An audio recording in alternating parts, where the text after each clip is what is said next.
Good morning friends and students. हम लोग भारत के यूरोप का राष्ट्रवाद पढ़ लिए थे क्लास 10th का बिहार बोर्ड का। अब आज हम लोग पढ़ेंगे इटली के कारण में गैरिबाल्डी का क्या योगदान था। कॉनकाबुर का हम लोग पढ़ चुके थे कि कॉनकाबुर का क्या योगदान था, तो उसमें क्या पढ़े थे। तो कॉनकाबुर ने क्या मिलाए थे, उत्तरी इटली तथा मध्य इटली को मिलाए थे। इनसे छोटा था क्या बच्चों, तो इनसे छोटा था आपका दक्षिणी इटली, रोम तथा वेनेशिया। ठीक है, अब देखिए क्या होता है। तो ये तीन चीज़ इनसे छूट गया था। तो दक्षिणी इटली को एकीकरण करने के लिए जो आए वो थे गैरिबाल्डी। तो बच्चों प्रश्न में क्या है, सबसे पहले हम लोग पढ़ेंगे कि इटली के एकीकरण में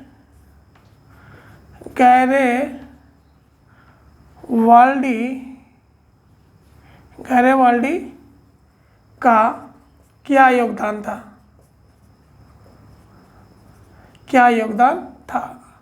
ठीक है, तो ये बच्चों था, तो हम इसे पहले हटा देते हैं।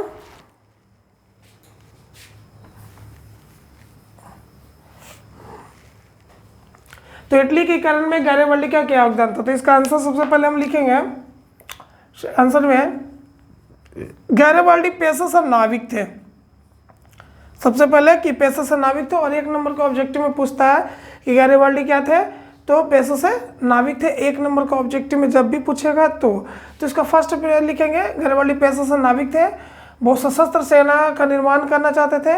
ये दक्षिणी इटली को एकीकरण करना चाहते थे, मतलब इटली में मिलाना चाहते थे, दक्षिणी इटली को मिलाना चाहते थे। और ये सर्वप्रथम मेंजनी के समर्थक थे। किसके थे, समर्थक बच्चों। लेकिन बाद में कांट काबूर का समर्थक हो गए। पहले बच्चों मेंजनी का समर्थक थे, उसके बाद ये कांट काबूर का समर्थक हो गए, और ये राजतंत्र का पक्षधर हो गए। राजतंत्र का पक्षधर मतलब हो गया कि राजतंत्र के मतलब ये नहीं कि राजतंत्र पक्षधर जैसे, तो इन्होंने अपने जितना भी इनके पास नौकर था, नौकर या कर्मचारी कहिए, ये सबको सेना बना दिया, सबको सेना में भर दिया, सेना बनाए अपना, सबको अपना सेना बना लिए, सबको अपना सेना बना लिए। तो इतना फर्स्ट स्टेप में सेना बना लिए, और ये दक्षिणी इटली को एकीकरण कर लेते हैं। और जैसे दक्षिणी इटली बढ़ता है तो नेपल्स तथा सिसिली दो राज्य पर आक्रमण करते हैं। इस राज्य पे बच्चों बुर्बो राजवंश का शासक था। तो जैसे बुर्बो राजवंश का शासक था, तो यहाँ की जनता इनसे तबाह आ चुकी थी। बुर्बो राजवंश से नेपल सिसिली की जनता एकदम तबाह हो चुके थे। तो यहाँ की जनता समर्थन कर दिए किनको, गैरिबाल्डी को। तो बच्चों प्रथम में हम लोग क्या लिखेंगे कि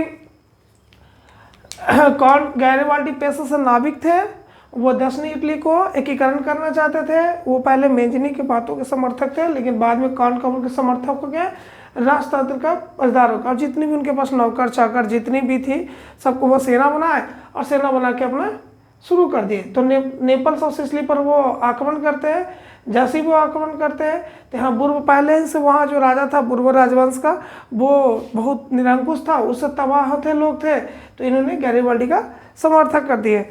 अब क्या हुआ कि इनमें पहला पार्ट हो गया। दूसरा पार्ट में क्या हो गया, अब इन्होंने आक्रमण कर दिए निचले पर। अब हो गया इन लोग दक्षिणी इटली पर आक्रमण कर दिए। तो ये दक्षिणी इटली पे आक्रमण कर दिए। तो दक्षिणी इटली पर जैसे ही आक्रमण किए, तो इनको कभी मुलाकात नहीं हुआ था इनको कॉनकाबुर से। तो कॉनकाबुर इनको समर्थक दिए, कॉनकाबुर इनको समर्थक किए। तो जो इनको मुलाकात नहीं था लेकिन समर्थक है।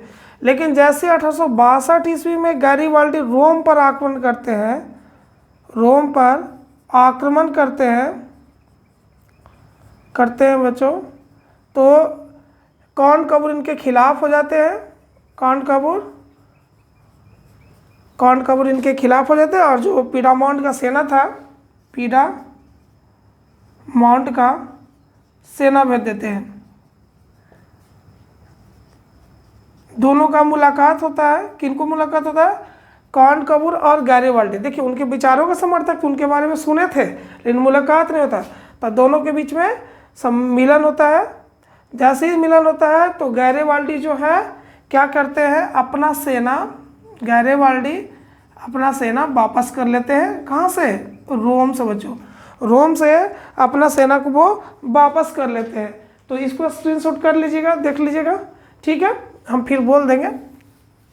सेना वापस कर लेते हैं और पूरा दक्षिण इटली और नेपल्स और वेनेशिया को दे देते हैं इनको, विक्टर एमिन्यूल को।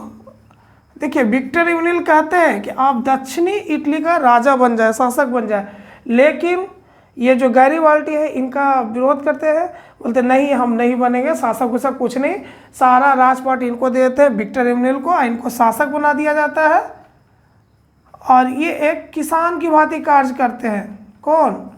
गैरिबाल्डी। याद रखिएगा, बहुत बार ऑब्जेक्टिव में आया तो आप लोग लिख देते हैं कि गैरिबाल्डी पेशे से क्या थे, तो पेशे से वो नाविक थे बच्चों, लेकिन लास्ट में वो किसान बने थे। तो सारा चीज़ देके वो किसान बनते थे। यही किसान बनने के कारण भारत में स्वतंत्रता सेनानी लोग बहुत समर्थन किए, क्योंकि वे निष्पक्ष जीत कर किसी को लौटा दिए। समझ गए? कोई दिक्कत? 1862 ईस्वी में कौंटकबूर की मृत्यु हो जाती है, बेचारे कौंटकबूर की मृत्यु हो जाती है। और ये पूरा इटली के कारण नहीं देख पाते हैं, इटली का एकीकरण नहीं देख पाते हैं। अब इतने में क्या होता है कि फ्रांस और प्रसा के बीच हो जाता है। 1870-71 में बच्चों फ्रांस और प्रसा के बीच युद्ध हो जाता है। तो फ्रांस और प्रसा के बीच जब युद्ध हो जाता है तो इसका फ़ायदा उठाते हैं। तो यहाँ के जो पोप धर्म था, जो मेंजनी के समय प्रॉब्लम डाले थे, वो एक अपने आप को वेटिकन सिटी, जो कहिए घेरा हुआ वेटिकन सिटी के किले में बंद हो जाते हैं। वेटिकन जैसे घेरा हुआ पूरा क्षेत्र है, वहाँ पर एक घेरा हुआ चीज़ है, तो उस चीज़ में वो बंद हो जाते हैं। मान लीजिए कि पूरा इटली था, इसमें वो बंद हो गए, तो ये मान लीजिए कितना दूर को वेटिकन सिटी का है, वेटिकन सिटी, तो ये अपने आप को किला में बंद कर दिए। तो ये वेटिकन सिटी में जैसे किला में बंद कर दिए, कौन लोग बच्चों? पोप धर्म के लोग। जैसे पोप धर्म के लोग वेटिकन सिटी में बंद किए, इसका फ़ायदा उठा लिया कौन? विक्टर एमिन्यूल ने क्या किया? फ़ायदा उठा लिया, और जो बचा हुआ भाग था वेनेशिया, रोम, तो रोम पर अधिकार कर लिए। 8 में लिखे रोम पर अधिकार कर लिए और यहाँ राजधानी बना दिए। इस तरह से इटली का एकीकरण हो गया। जब पोप लोग बाहर निकला, खलबला के बाहर आए तो पता करे, तो हम बोले हम नहीं मानेंगे, ये हम एकीकरण नहीं मानेंगे, वो विरोध करने लगे। तो ये विरोध को मुसोलिनी ने क्या किया था? मुसोलिनी ने इस बात को रफा दफा किया, पूरा क्लियर कर दिया इटली का। तो इसी तरह से दुनिया का सबसे छोटा देश हो गया, वेटिकन सिटी हो गया था। ठीक है, तो आप इसको देखिए, थोड़ा सा क्या होता है कि मुंह इधर चेहरा करते हैं तो बोर्ड लाइट आ जाता है, बोर्ड करते थे समस्या होता है। देखिए तो इटली के कारण में गैरिबाल्डी का योगदान क्या था, जो फिर से सुन लेते हैं बच्चों। अब हम बोल देते हैं, आप लोग देख ही लिए, तो इसको मिटा देते हैं। ठीक है, अब हम बोल बोल के थोड़ा सा रिपीट करते हैं। तो लिखेंगे क्या बच्चों? तो ध्यान से सुने। तो लिखेंगे क्या कि इटली की करण में गैरिबाल्डी का क्या योगदान था। तो गैरिबाल्डी पेशे से नाविक थे, बहुत सशस्त्र अथी करते थे।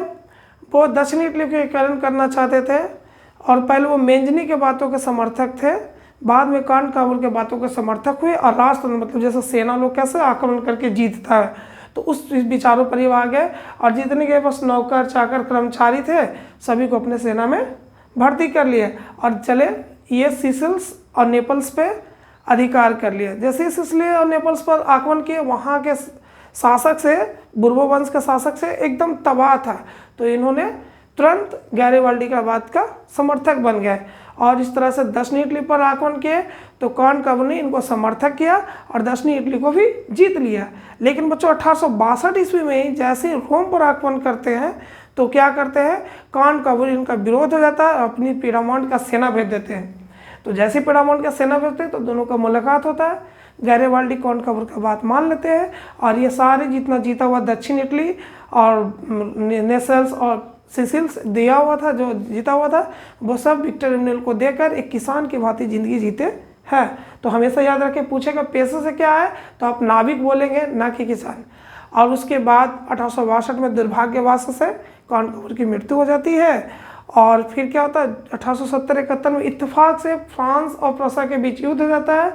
इसके बीच में पोप धर्म का कोई संरक्षित नहीं कर पाता है, तो बेचारा एक किला में कैसे बंद, जैसे पटना कैसे किला था, पहले क्या था, किला होता था बड़ा बड़ा, तो आपस अंदर ही पैक हो गया। इसका फायदा उठा के रोम का राजधानी बना दिया विक्टर एम्मानुएल और इस तरह से इटली के एकीकरण कर लिए। जब वो निकला तो इस बात को नहीं मान रहा था, तो मुसोलिनी इस बात को चर्चा किया। ठीक है बच्चों, अगर वीडियो अच्छा लगे तो लाइक, शेयर और सब्सक्राइब जरूर कर दीजिएगा। धन्यवाद।